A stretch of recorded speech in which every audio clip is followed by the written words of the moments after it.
Recording number 7 శంఖారావము వివరంగా చెప్పుకుంటూ ఉన్నాము. ఏం చెప్తున్నారంటే వేదాల్లో మంత్రభాగంలో కురుక్షేత్రం అనే పదం ఉన్నది. వేద మంత్రభాగాల్లో కురుక్షేత్రము అంటే అర్థం ఏంటంటే సకల ధర్మాలకు క్షేత్రమైన, అన్ని ధర్మాలు ఎక్కడ జరుగుతాయో ఆ పర్టిక్యులర్ ప్రదేశము అని అర్థంట. అంటే ఆకాశమే అంటున్నారు. సకల ధర్మాలకు క్షేత్రమైన ఆకాశము అని అర్థంట. సృష్టి అంతా కూడా ఆకాశం నుంచే దిగొస్తుంది, మళ్ళీ ఆకాశంలోనే లీనమవుతుంది. ఆకాశం అంటే ఇదివరకు కూడా చెప్పుకున్నాం, పైన కనపడేది కాదు. సర్వత్రా ఉన్న ఖాళీ అంతా కూడా ఆకాశమే. ఖాళీ అనేది లేకపోతే సృష్టే లేదు అసలు. సో ఎక్కడ ఏ ఖాళీ కనపడ్డా అదంతా కూడా ఆకాశం అనే చెప్పాల్సి వస్తుంది. సో మళ్ళీ ఆకాశంలోనే లీనమవుతుంది అంటే ఆకాశంలో సకల సృష్టి ధర్మాలు కూడా లీనమైపోయి కనపడకుండా ఉంటాయి అన్నమాట అంటున్నారు. అవ్యక్తము అంటే మన ఖాళీ ప్రదేశంగా ఏదైతే కనపడుతోందో అందులో అన్ని సృష్టి ధర్మాలు కూడా అవ్యక్తంగా అంటే కనపడకుండా ఉన్నాయి, పైకి కనపడకుండా వ్యక్తం కాకుండా ఉన్నాయి అన్నమాట. దీనికి సూచనగానే కురుక్షేత్రము ధర్మక్షేత్రం అని భగవద్గీతలో చెప్పబడింది. అవిముక్తము అనే క్షేత్రమే కురుక్షేత్రంట. అందు దేవయజ్ఞం జరిగినది అని బ్రాహ్మణములు చెబుతున్నాయట. అవిముక్తం వై కురుక్షేత్రం తస్మిన్ దేవ యజనమాస అని బ్రాహ్మణముల్లో ఉందిట. అవిముక్తము అంటే హద్దులు లేనిది అని అర్థంట. No borders, no limitations. ఇది న్యాయంగా హద్దులు లేనిది అంటే సృష్టిలో ఆకాశాన్ని సూచిస్తుంది ఈ మాట. లోకంలో హద్దులు లేకుండా వేరే ఏముంది, ఆకాశం ఒకటే కదా ఉంది. పురుష సూక్తంలో చెప్పారట, పుట్టుక లేని పురుషుని ఎవడైతే అసలు పుట్టాడో ఆ పురుషుని అండరూపము నుంచే సకల జీవులు వచ్చినట్టుగా వర్ణించారు. ఆ పురుషుడి అండరూపము అంటే అండం అంటే గుడ్డు.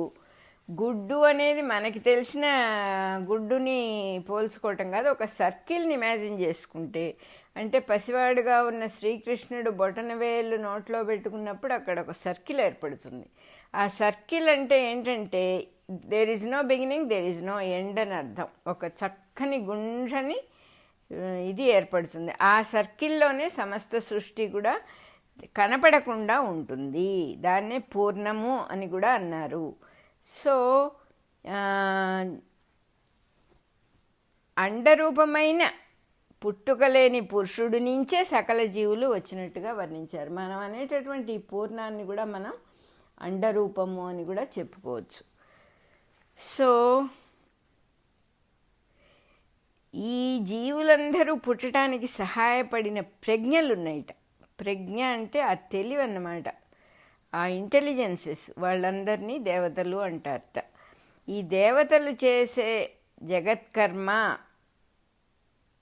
అసలు ఈ సృష్టి మొత్తం కూడా దేవతలు చేసే జగత్కర్మే అని చెప్పి చెబుతున్నారు. జగత్కర్మయే అంటున్నారు. పురుషమేధం అనే యజ్ఞముగా వర్ణించారట దీన్నే. ఈ పుట్టుకలేని పురుషుని నుంచే ఈ సమస్త సృష్టి రావడానికి ఎన్నో ప్రజ్ఞలనబడేటటువంటి దేవతలు సహాయం చేశారు. ఈ మొత్తాన్ని పురుషమేధము అంటే పురుషుడితో చేయబడిన యజ్ఞము అని వర్ణించారు, అనే యజ్ఞంగా వర్ణించారు అని చెప్పి చెబుతున్నారు. కురుక్షేత్రానికి వేదం చెప్పే, కురుక్షేత్రము అనే పదానికి వేదం చెప్పే అర్థం ఏమిటో చెబుతున్నారు ఇక్కడ. సృష్టి కార్యక్రమం అంతా జరిగి, సృష్టి అంటే వివిధత్వం, సృష్టి అంటేనే వివిధత్వం, వేరే వేరే వేరే వెరైటీ అన్నమాట. జీవులందరూ వేరైపోయి సృష్టిలో, సృష్టి అంటేనే అది వేరువేరుగా పుట్టి ఘర్షణలు పడి గొడవలు పడి యుద్ధాలు చేసి మళ్ళా లీనమైపోయేటటువంటి ప్రదేశము అని అర్థంట. కురుక్షేత్రము అనే మాటకి జీవులు విడివిడివిడిగా పుట్టి ఘర్షణ పడి యుద్ధాలు చేసి మళ్ళీ అంతా ఒకటిగా అయిపోయేటటువంటి ప్రదేశము అని అర్థంట. కాబట్టే వ్యాసుల వారు మహాభారత యుద్ధానికి కూడా కురుక్షేత్రాన్నే ఎన్నుకున్నారు. ఆయన ఎంత బాగా చెబుతున్నారంటే జరిగిన విషయము వ్యాసుల వారి కల్పన రెండు ఒకటైపోయాయి. అప్పుడు దాన్ని కల్పన అని అనటానికి వీల్లేదు కదా మనం. కానీ మనం అడుగుతాం, 2 చెప్పాం కాబట్టి ఇలా కలిసిపోవడం అసలు సాధ్యమా అని అనిపిస్తుంది. ఇది సాధ్యమే అని చెప్పటానికి సృష్టిలో ఒక రహస్యం ఉందిట. జీవుల జీవిత కథలన్నీ కూడా లోపల దాగి ఉన్న సత్యాన్ని రుజువు చేయటానికే అంటున్నారు. ఎన్ని రకాలుగానే ఉన్నాయి. ప్రతి జీవికి ఒక జీవితానికి ఒక కథ ఉంటుంది. కథలన్నీ ఎందుకంటే లోపలగా దాగి ఉన్న ఆ కథల్ని మనం జాగ్రత్తగా పరిశీలిస్తే లోపల దాక్కొని ఉన్న రహస్యం బయటపడుతుందిట అని చెప్పి ఆ సత్యం బయటపడుతుందిట. ఆ లోపల దాగి ఉన్న సత్యాన్ని రుజువు చేయటానికి ఇన్ని జీవిత కథలు అని చెప్పి చెబుతున్నారు. మనస్సులో కథను ఊహించి రూపకల్పన చేసి దాన్ని కల్పన అని అంటున్నాం మనం. ఒక కవి ఒక కథ రాస్తాడు. ఎక్కడి నుంచి వచ్చింది వాడికి ఆ కథ? మనస్సులో ఒక రూపకల్పన చేసుకుంటాడు. దాన్ని మనం కల్పన అంటాం సహజంగా. ఇది నిజమైంది కాదు, ఇది కల్పితము అని చెప్తాం మనం. మన జీవితంలో జరిగితే అదే విషయం మన జీవితంలో జరిగితే సంఘటన అంటాము. ఇన్సిడెంట్, ఏదో పెద్ద ఇన్సిడెంట్ జరిగింది మా ఇంట్లో అంటాము. కానీ రెండు కూడా సృష్టికర్త అంటే బ్రహ్మగారి భావనలే అని క్లియర్గా చెబుతున్నారు. మనం త్రిపుర రహస్యంలో కూడా మనకి మునికుమారుడు చెప్పాడు. ఏం చెప్పాడంటే, బ్రహ్మగారు భావించడం మొదలుపెట్టేస్తే భావించటం మానేస్తే సృష్టి మొత్తం ఆగిపోతుంది, లయం అయిపోతుంది అని చెప్పి చెప్తాడు. అట్లాగే బ్రహ్మగారి భావనయే ఈ సృష్టి అంతా కూడా అని చెప్పి చెప్తాడు. ఏం చెబుతున్నారు? కవితా కల్పనకేమో మానవుని బుద్ధిలోని సృష్టికర్త సృష్టిటది. కవితా కల్పన అనేది ఏమిటి? దాని పేరు ఏం చెప్పచ్చు? మానవుని బుద్ధిలో ఉన్న సృష్టికర్త ఆ కవితని కల్పించాడు. అసలు సృష్టికర్త ఏం చేస్తాడు? రెండోది అంటే ఒకటేమో కథ, ఒకటేమో సంఘటనని ఎవరు సృష్టించారు? అసలు సృష్టికర్త విశాలాకాశంలో సృష్టిస్తాడు. అసలు సృష్టికర్త అయిన బ్రహ్మదేవుడు విశాలాకాశంలో సంఘటనలన్నీ సృష్టిస్తాడట. ఈ సమన్వయము కురుక్షేత్రము అనే వేద సాంప్రదాయంగా పరాశర మహర్షి వ్యాసుల వారికి అందించారు. వ్యాసుల వారి కంటే ముందు కూడా పురాణాలు కొన్ని 100 ఉన్నాయి. ఉన్నా కూడా తండ్రి గారి ఆదేశంతో 18 పురాణాలు తీసుకుని వ్యాసుల వారు విస్తరింపజేశారు. వ్యాసుడు రాయకముందు పురాణాలు లేవా అని అడిగేవాళ్ళు చాలామంది ఉంటారు మనకి. కురువు అను మహారాజు ఊరికే పడి ఉన్న భూమిని దున్నట్ట. అందువల్ల ఆ భూమి తాలూకు పని అంతా కూడా యజ్ఞం అయిపోయింది. అంటే 10 మందికి ఉపయోగించే పని ఏది చేసినా యజ్ఞం అయిపోతుంది. భూమి క్షేత్రం అయిపోయిందిట. ఆ క్షేత్రంలో ధర్మము అనే పంటను పండించి అతడు జీవులందరినీ రక్షించాట. ధర్మము అనే పంట పండించాట. అప్పటి నుంచి అతడు రాజు అయిపోయాడు. అప్పటి నుంచే ఆ భూమి కురుక్షేత్రం అయిందిట. ఇది ఒక పురాణ కథ. రహస్యాన్ని అంతరార్థాన్ని తన లోపలగా ఇముడ్చుకొని ఉన్న పిట్ట కథ అంటున్నారు.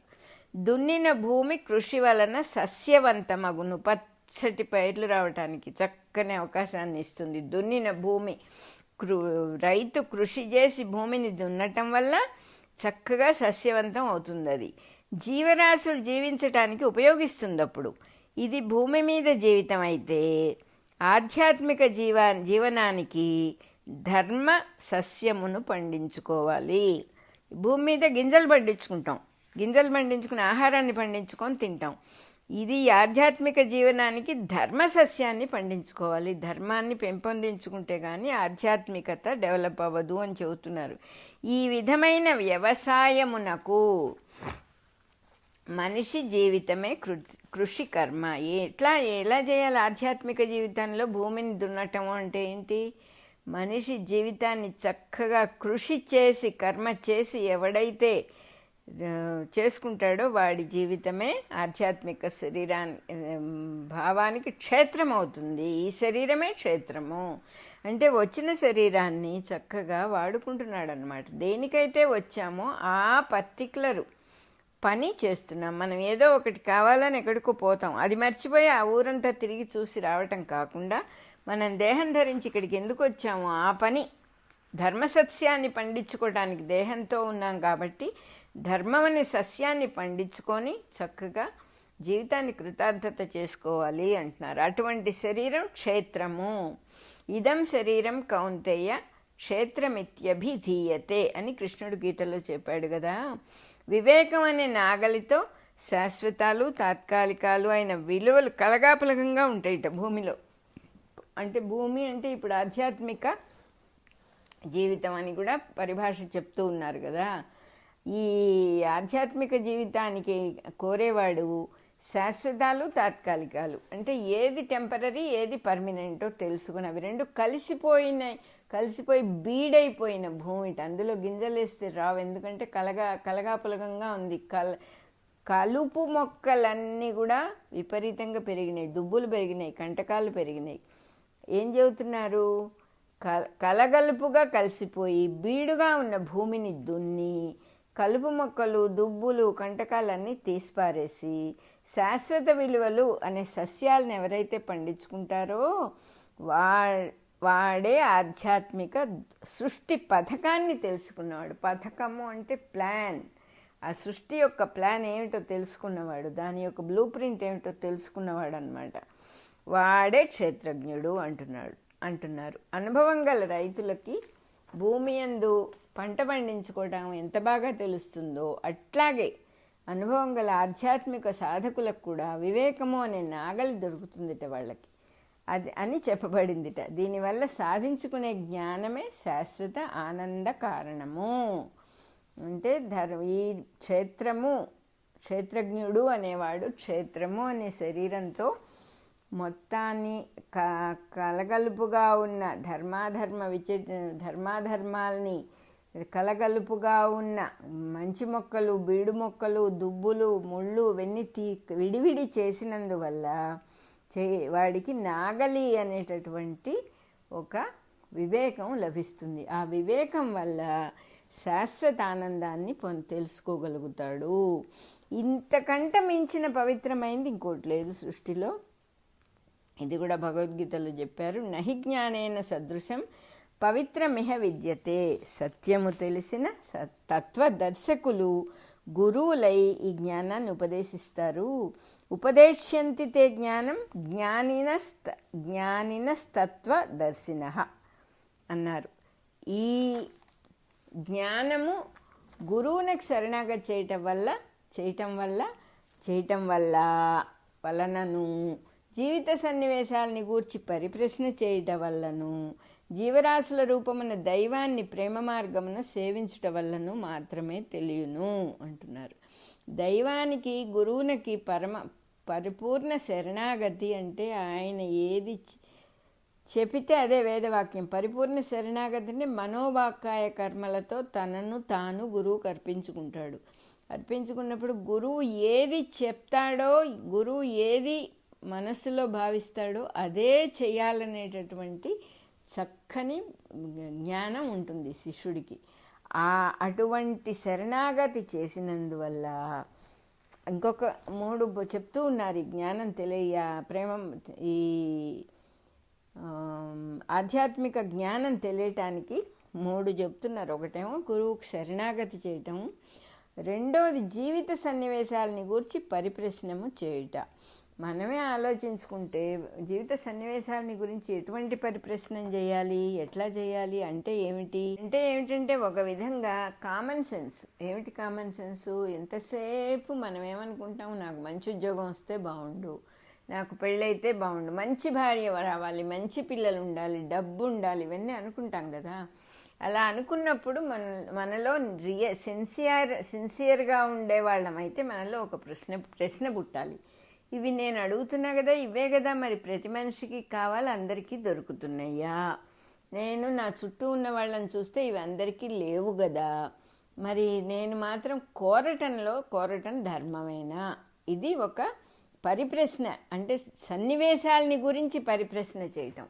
అట్లాగే ఏదో ఒక మసూచికం లాంటి ప్రాబ్లం ఏదో ఊళ్ళో వచ్చింది. దేవుడా నాకు మటుకు నా పిల్లలకు నా భార్యకి రాకుండా చెయ్యి అని నేను అడగొచ్చా? ఇంతమంది ఇన్ని బాధలు పడుతుంటే నన్ను మటుకు నేను బాగుండాలి అని కోరటం సరైన పద్ధతేనా అనేది కూడా ఒక చక్కని ప్రశ్న. అట్లా చుట్టూ జరుగుతూ ఉన్న విషయాలు చూస్తూ దాన్ని సరిగ్గా అర్థం చేసుకోకుండా మనం గుడ్డిగా మనం మటుకు బాగుండాలి, నాకు ఇది కావాలి, నాకు అది కావాలని కోరుతూ జీవితాన్ని పాడు చేసుకోవటం కాకుండా, ఎవరైతే నిజమైన పరిప్రశ్న చేస్తారో, నిజంగా సిన్సియర్ సీకర్స్ ఎవరైతే ఉన్నారో అలా సీకింగ్ చేయటం వల్ల, అలా ప్రశ్న చేయటం వల్ల 1, 2 అయినా ఇప్పటికి 3వ పద్ధతి ఉందిట.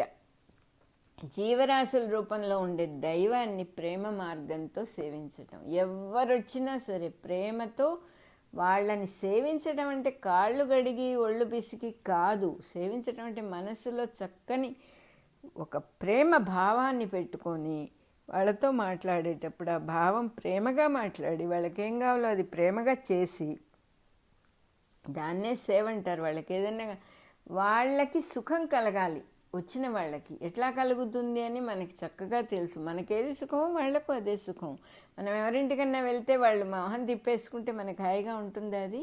లేదా అయ్యో రండి చాలా రోజులైంది మిమ్మల్ని చూసి, కూర్చోండి కాస్త ఉండండి, నేను ఏదైనా తినటానికి తాగటానికి తెస్తాను, సెదదీరండి అని చెప్పి ఫ్యాన్ వేసి పాపం సోఫాలో కూర్చోబెట్టి ఎంతో భక్తిగా వాళ్ళని చూస్తేనే మనకు తెలిసిపోతుంది, అయ్యో ఎంత ప్రేమగా ఉన్నారు వీళ్ళు, ఇప్పుడేం వద్దండి అంటున్నా వినకుండా లోపలికి వెళ్ళి ఏదో ఒకటి తీసుకొచ్చి పెట్టడం, అయ్యో ఇప్పుడు ఉండి వెళ్ళండి అని చక్కగా మనస్ఫూర్తిగా, ఏదో మాట వరుసకు కాదు, ఇది చూడంగానే తెలుస్తుంది. ఆ ప్రేమని సేవించుట అంటే ఆ ప్రేమని పంచటం అవతల మనిషికి. దానివల్ల ఈ 3 విషయాల వల్ల జ్ఞాని అవుతాడు అని చెబుతున్నారు. ఏమిటి ఇక్కడ? తద్విద్ధి ప్రణిపాతేన పరిప్రశ్నేన సేవయ అని చెప్పారు. ఈ జ్ఞానాన్ని సాధించిన వాడు జ్ఞాని. ఎవరైతే ఈ జ్ఞానాన్ని సాధించాడో, ఎవరైతే ఈ అసలు విషయాన్ని తెలుసుకున్నాడో, దాగి ఉన్న రహస్యాన్ని, ధర్మాన్ని తెలుసుకున్నాడో, ఎవడైతే ధర్మాధర్మ విచక్షణ చేయగలిగాడో, ఎవడైతే శాశ్వతము తాత్కాలికము అనే వాటిని వేరుపరిచి చూడగలిగాడో వాడు జ్ఞాని. జ్ఞాని అనగా నేనే అని చెప్పాట కృష్ణుడు. జ్ఞాని అంటే తానే అని పరమాత్మ చెప్పాడని చెప్పారు.